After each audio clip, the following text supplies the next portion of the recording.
Hello and welcome back to my channel, and thanks for rejoining me with Appendix A Adventures. We're now up to episode 7. We are in the second round of quite an exciting combat. Our intrepid adventurers, Thingol and Greenface, are cornered in this 20 by 20 chamber. There are two slavering, yelping, barking, whatever else gnolls do, they're doing it to our characters facing them. They are the ones that managed to leap over a pit trap. Unfortunately, 4 of their compatriots fell down into the pit.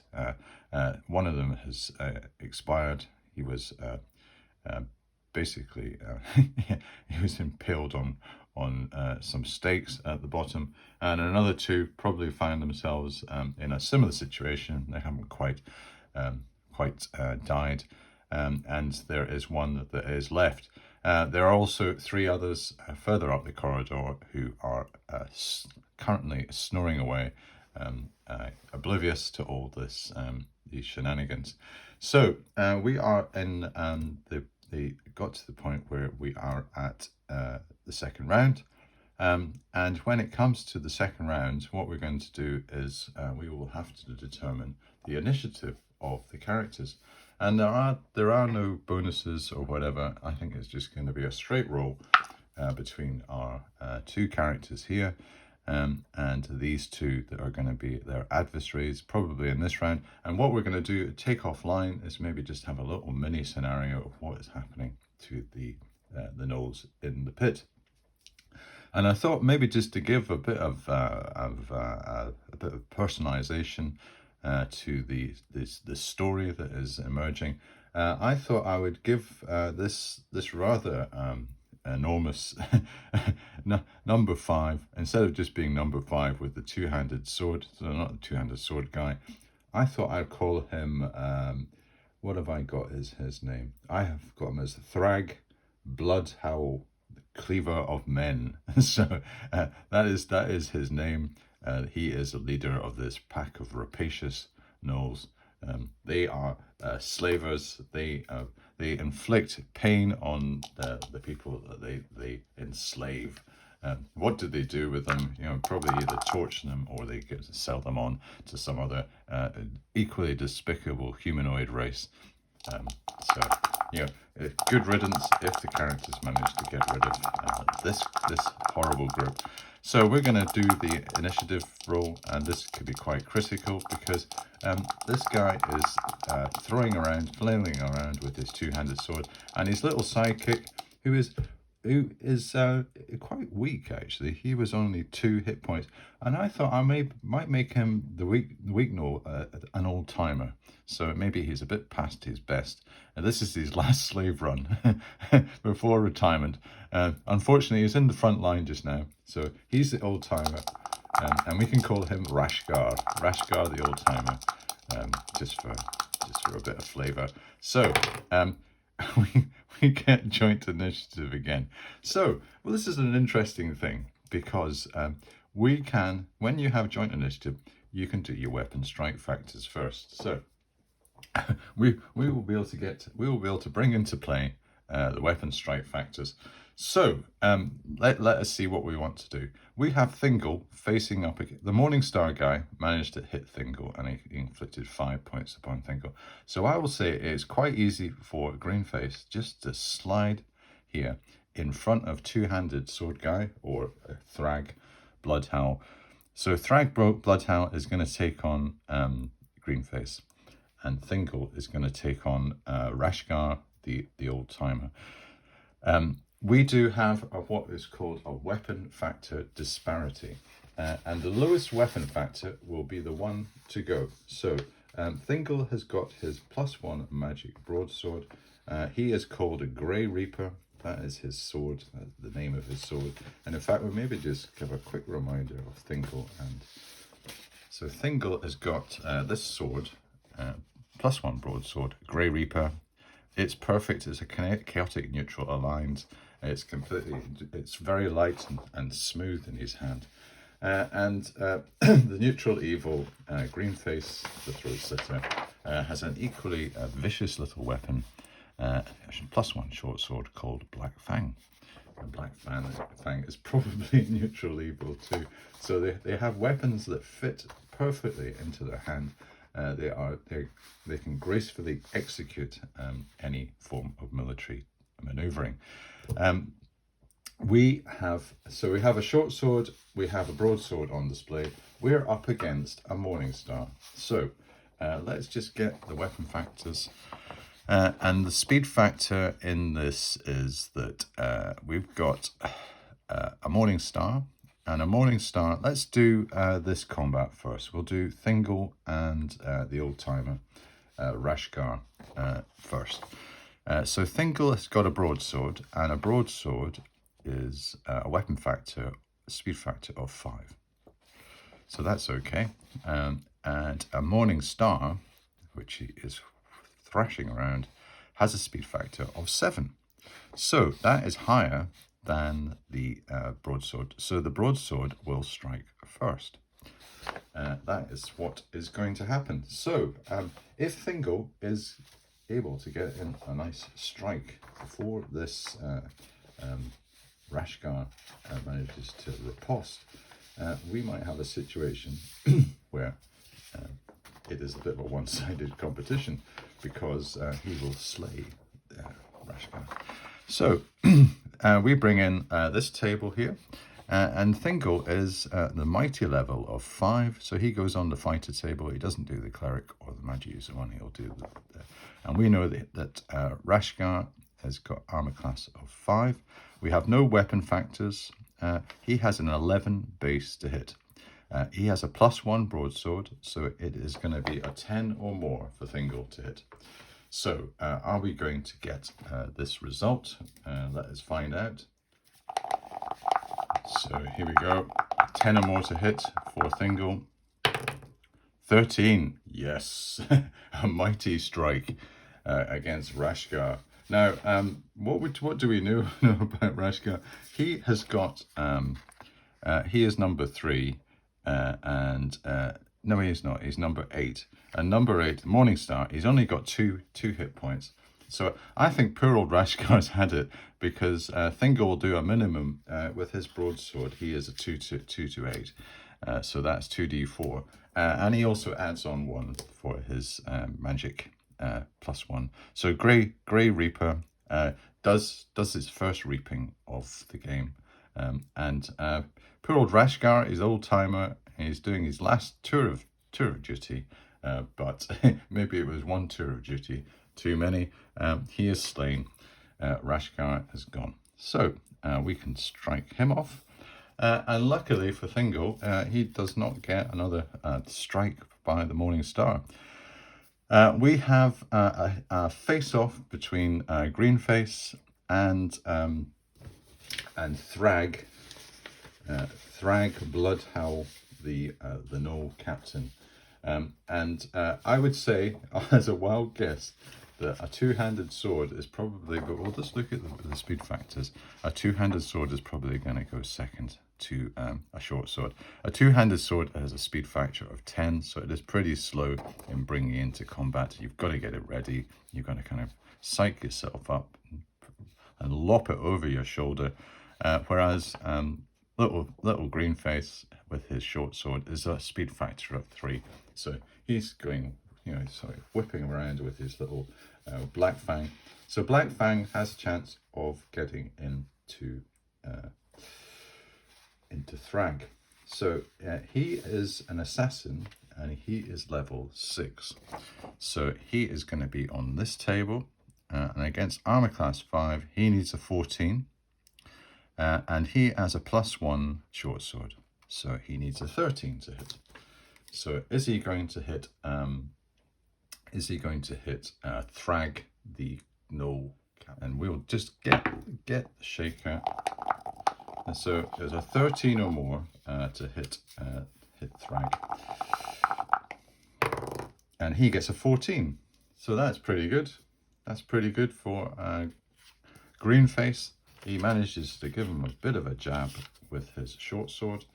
So a short sword does, I think it does, I'll just double check, I think it does 1 to 6.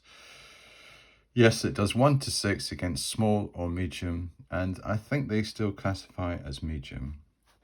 And he will do 1 to 6 plus 1 against Thraag. So Thraag gets a bit of a jab to his, probably to his kneecap.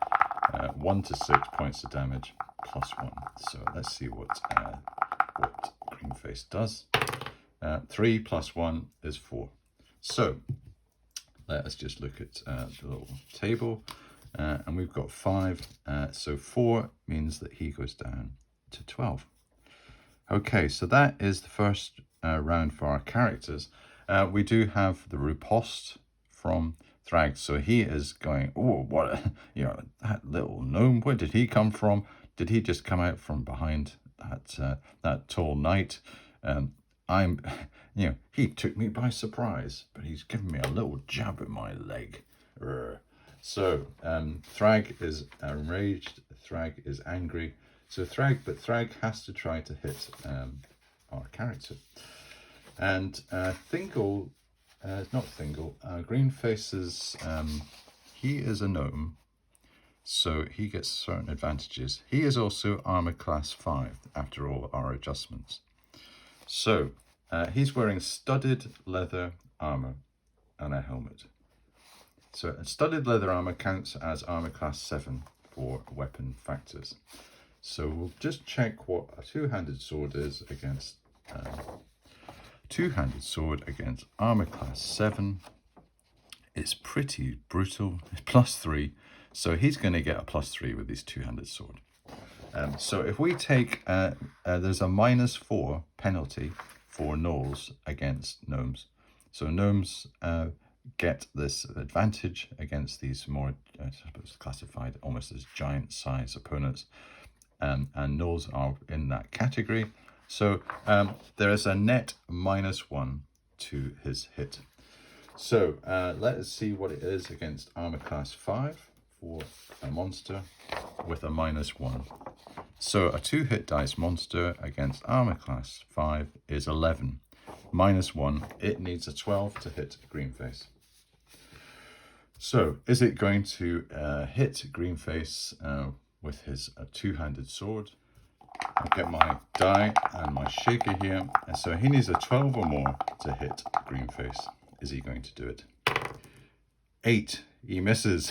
So the two-handed sword whooshes past, maybe well over Greenface's head, and it strikes into the ground. And he goes, ah, that took a lot of effort to swing that, and I missed.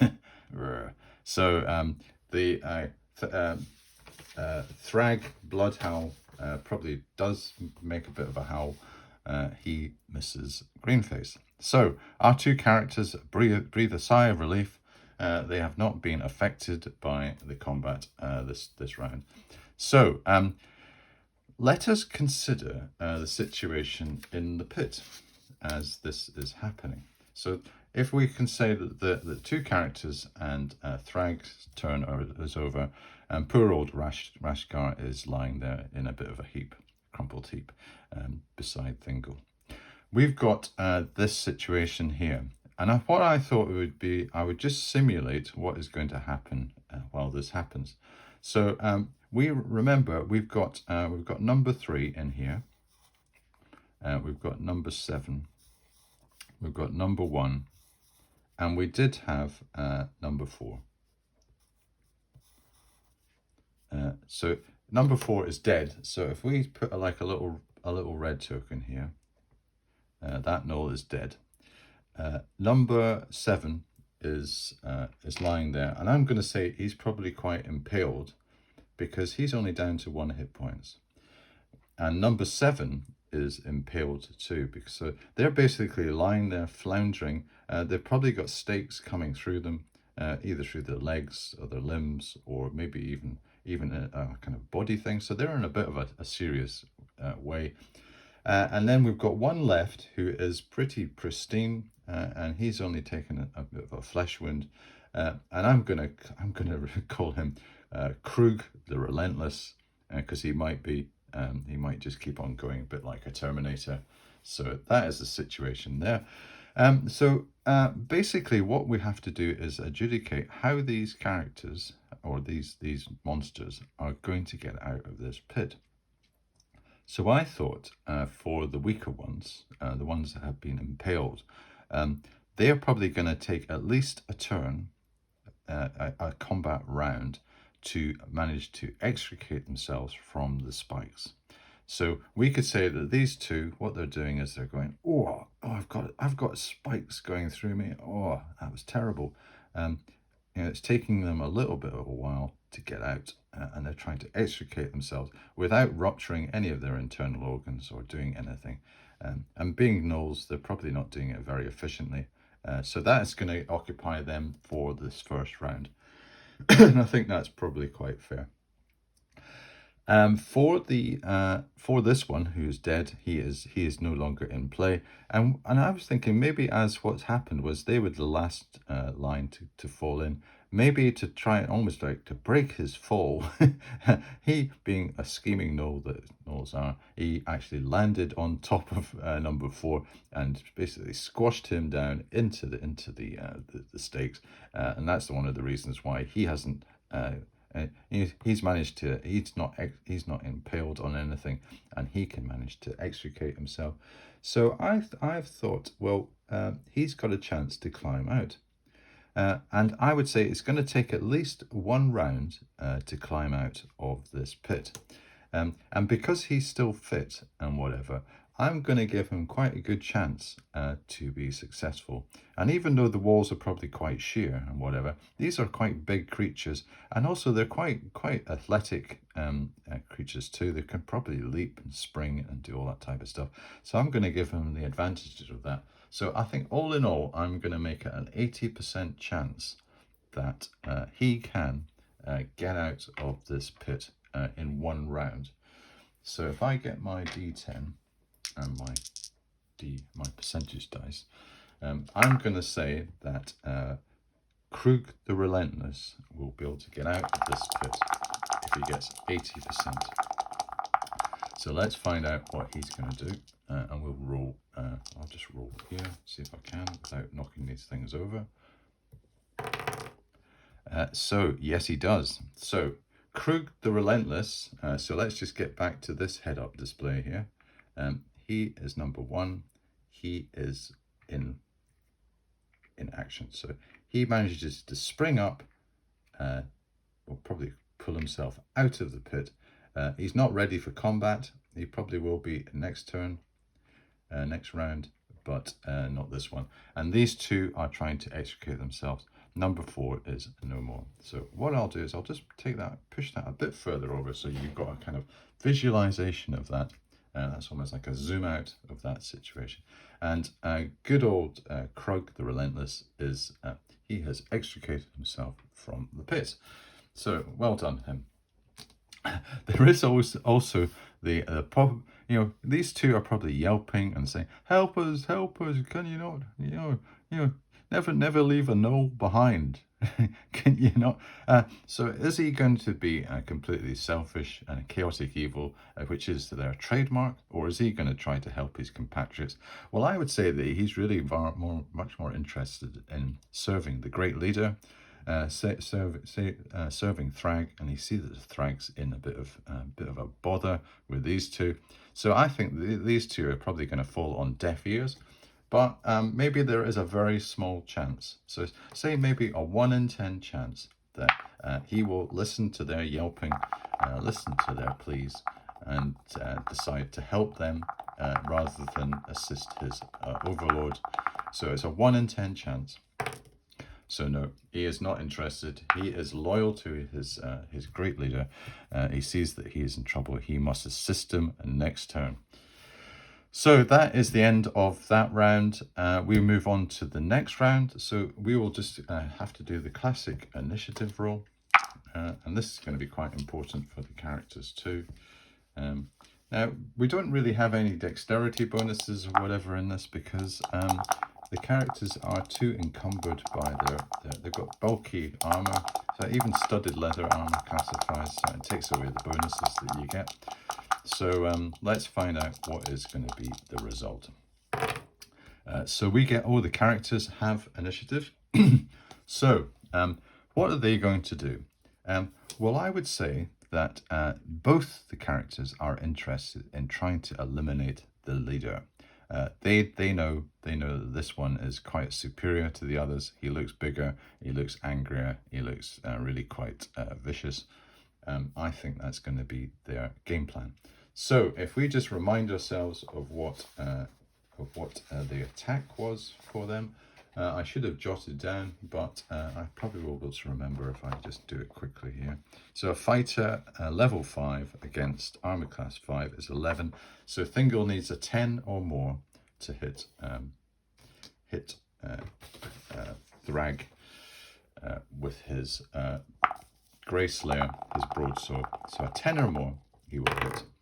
So he misses. So Thingol misses the Gnoll leader. What about Greenface? And Greenface needs, we decided he was a level 6 assassin against armor class 5. There's a 14. He needs a 13 or more to hit. 18. Good old Greenface. Greenface does the business. Unfortunately, he can only do 1d6 plus 1 damage against this big brooding Gnoll. So he does 3 plus 1 is 4 points of damage. So this Gnoll, which is number 5, is now down to 8. So he's still there. He's basically taken half damage. He's still quite capable. And he also has a two-handed sword that he is going to use. And is he going to go, I'll say 1 to 4, he will go for Greenface, and a 5 to 6, he'll decide to switch and try to hit what he considers to be maybe a more potent threat of Thingol. So no, he decides to go for Greenface. So there was overall a net penalty of -1, and -1 against armor class 3 for a 2-hit dice monster is going to be 14 or more he needs to hit. So this is to hit Greenface with his two-handed sword. Is he going to do it? 17. He hits Greenface with the whacking two-handed sword. What is the damage that we are going to do? What does the two-handed sword do? Yes, it does the 1 to 10 of damage. 1 to 10 points of damage. That's going to hurt. So let's get our 10-sided dice out and roll it. We do 7 points of damage against Greenface. So Greenface, he's got 24. He was down to 22. So he's now down. He starts at 22. He's taken 7 points of damage. That goes down to 15. So he's down to 15 hit points. So that wasn't a very good combat round for them. And also we do have the problem that we've got this character rushing in, and maybe he can move forward. And I would say that that's probably going to be within 10 feet to do that. So I think he's got a good chance of attacking. Number 1 has got, he's armed with, he's got a great bow. So he's just going to have, say, a sword. Let's say it is a long sword that he's got. And a long sword against plate mail is actually -1. So he's going to be a -1 against that. And a 2 against armor class 1 is 15. And a -1. So he needs a 16 or more to hit Thingol with his sword. So let's see whether he does it. 20. Wow, these Gnolls are quite tough, aren't they? That's 20. So what does a longsword do against Thingol? A longsword, I think it's a 1 to 8 is a longsword. So, yes, good old Krug the Relentless. He certainly is. He's like the Terminator. Is he going to be the Terminator of Thingol? 1 to 8 points of damage. Hush falls. Hush falls. 1 to 8. 3 points of damage against Thingol. So Thingol's down to 17. So good job they are high hit point characters. Otherwise they would be languishing. Okay, that is the end of that. And what I would say that these two, let's get back to the pit, and we'll remove this one just for the sake. He is gone. He's dead. He's expired. These two managed to extricate themselves from the stakes. They would probably still be in a bit of shock. So they were probably going to try to climb up the side and get out. But because of all their wounds and whatever and the shock, I'm going to say that they're probably reduced to maybe a 30% chance. Maybe 30 or 40, let's go 40% chance that they can get out. So let's get percentage dice. And we'll go for number 7 first. Number 7 is armed with battle axe. So 40% chance that he manages to climb out. So he can't, so he's still in the pit, and there's always the chance that he falls back on and he lands on a stake. So I would say that maybe, you know, in his feeble form, let's find out what happens to the other one first, whether he climbs out. So he needs a 40% chance. So no, he doesn't as well. So both have maybe a chance of falling back and landing on a stake, because this is a very dangerous scenario for them. Let us say there is maybe a 50% chance. Also, we'll go 1 to 3. Number 7 lands back on a stake. Falls back. Instead of just not being able to get up, he actually slips back down and falls backwards. So 1 to 3. So he does. He lands. So the minimum amount of damage that's going to be done is 1. So I would say that number 7, unfortunately, as he was trying to climb out, he slipped. He fell backwards. He went, oh, and he just landed on a stake. So he has expired. That's number 7. 7 has gone. So he was one of the first ones to get in, and he's gone. So I'll just do it on my master too to make sure. So battle axe number 7 has gone. Okay, and also I've got number 4 going as well. So he has disappeared. And maybe if I just do this to this one as well, we've still got number 3 on the go, and he's down to 1 on my master. Okay, and let's find out what happens to him. Whether 1 to 3, does he fall on the stake? Do they both get wiped out? Yes, he does. He falls backwards too, and yes, he expires. So my goodness, poor old Gnolls. They did try. So these two are gone. We get rid of number 3 and we get rid of number 7. So yes, number 3 has expired. So it has only been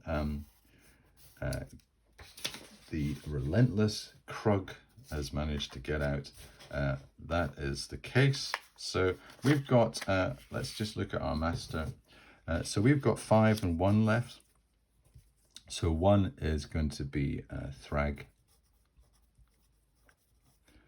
Bloodhowl. Oh no, it isn't. It's number 5. Sorry, I am getting my 1 has got. Oh, he's got a great bow. Right. So is that the case? Yes, it is.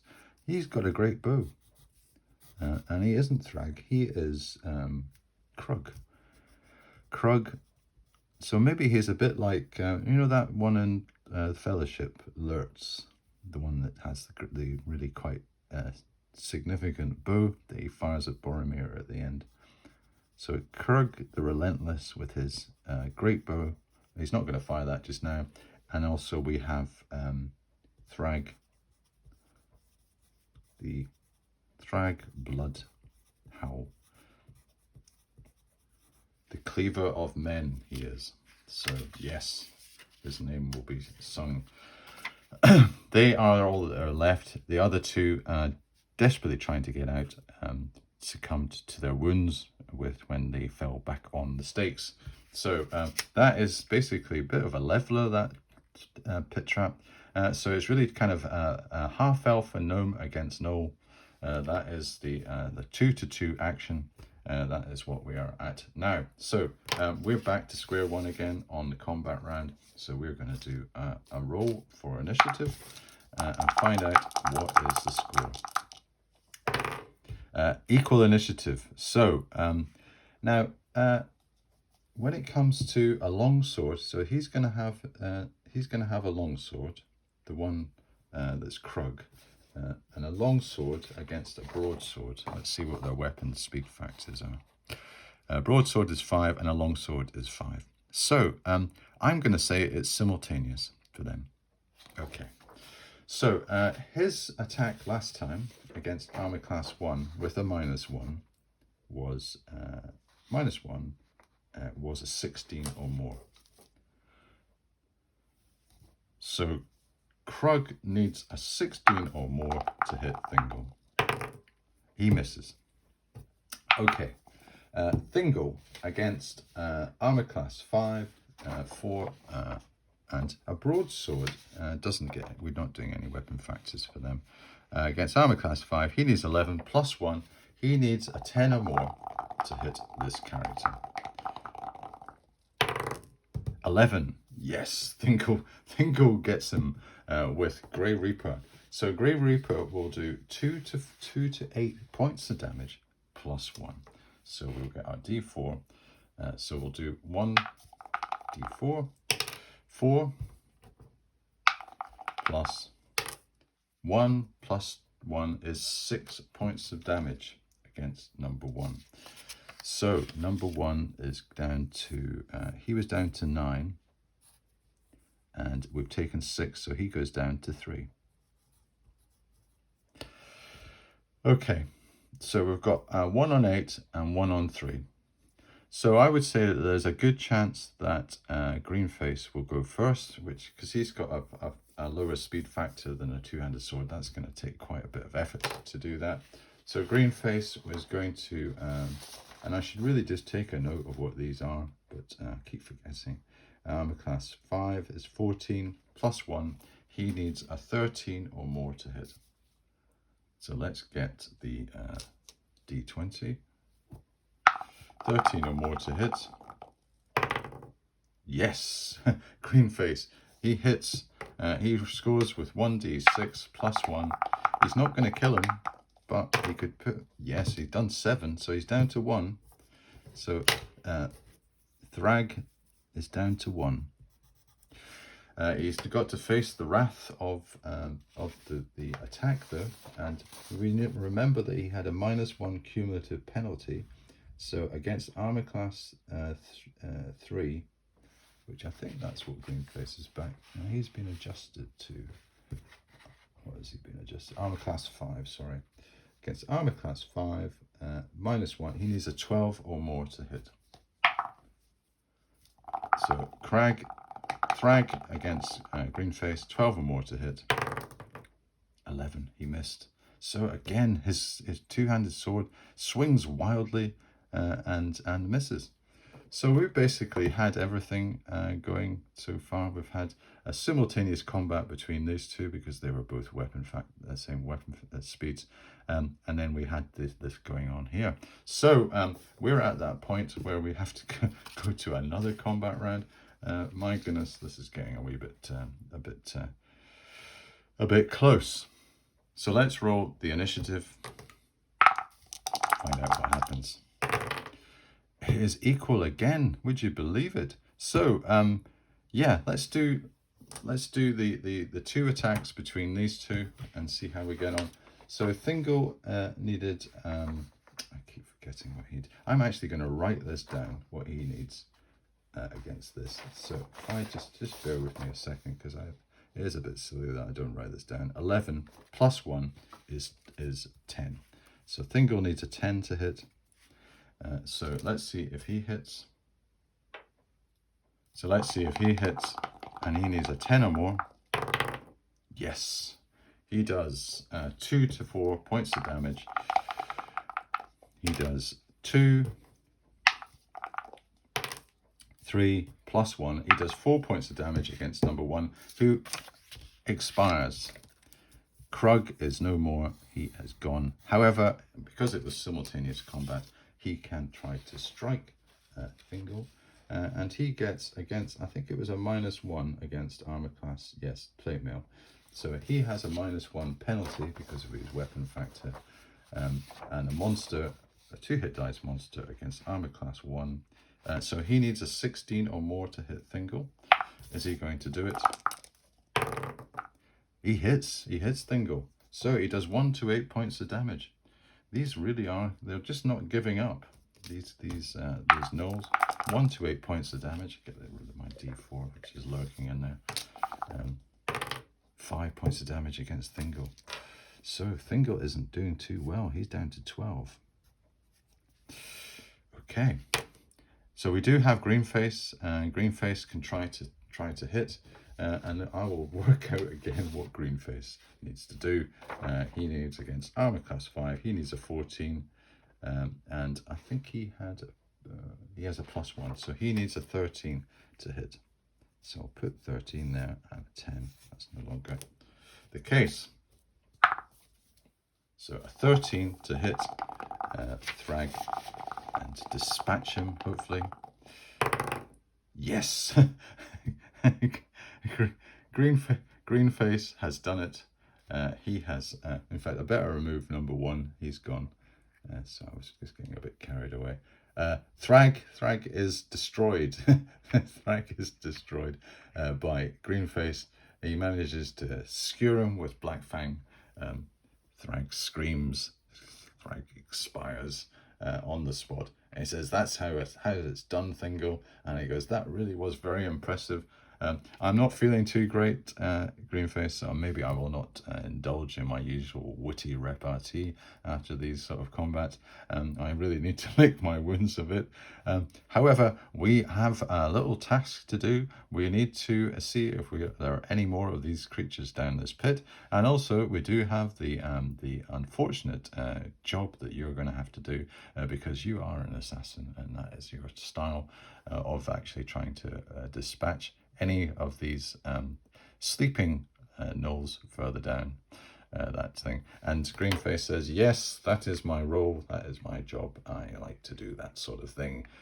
Let me at him." So he runs up and he does what he needs to do. And we do know that Thingol has got a very long turn elapsed on the gnolls that will be sleeping, so there is absolutely no chance that they are going to awake. So basically Greenface manages to dispatch all those remaining gnolls. So that is all of them. What we're going to do is, I think, from a kind of, I was thinking maybe that what the characters can do, because they've probably not got any treasure on them. I will try to determine this at the start of the next episode, whether they are actually carrying any treasure. But I think what I need to do is maybe just come up with a way of having some form of recompense for our characters. And I thought, well, maybe they could take some trophies back and maybe get a bounty for these things. So maybe cut their tails off, or maybe even take the skull of Thraag, the Bloodhowl, and present that to that town that was quite close. And also, our characters are feeling pretty grim just now. They're down to 12 and 15. It might be a point to maybe just say, right, shall we just quit the dungeon for just now, go back to that nice cozy town that's nearby, rest up a bit, heal some of our hit points, and then come back and continue with our delving. That might be another option. Maybe I just want to have a think. I'm quite charged up after that combat. I'm not really thinking straight. So maybe I should wait till then. Also, the other thing that I had in my mind was whether they were slavers and whether they had a cage with them. And I thought, well, there's maybe a 20% chance. So say 1 to 2 on a D10 that there is a cage. And I thought, well, the best way for these slavers to have a cage is to have one on wheels. So there's a wheeled cage that's maybe just lurking up this here. So there isn't. Yes, there's no cage here. There's not going to be any captive they managed to bring along with them. Okay, well, I think I've done enough for today. I think that's enough. I think it will probably going to add up to quite an episode, that one. what we'll do at the start of the next episode is we'll have a bit of a debrief on this and try and just gather our thoughts, do a bit of time management. There's obviously been almost like a complete a turn of resting that's going to have to be done, and I'll do all that kind of good housekeeping stuff at the start of the next one. Okay, well, thank you very much for watching, and I'll see you next time.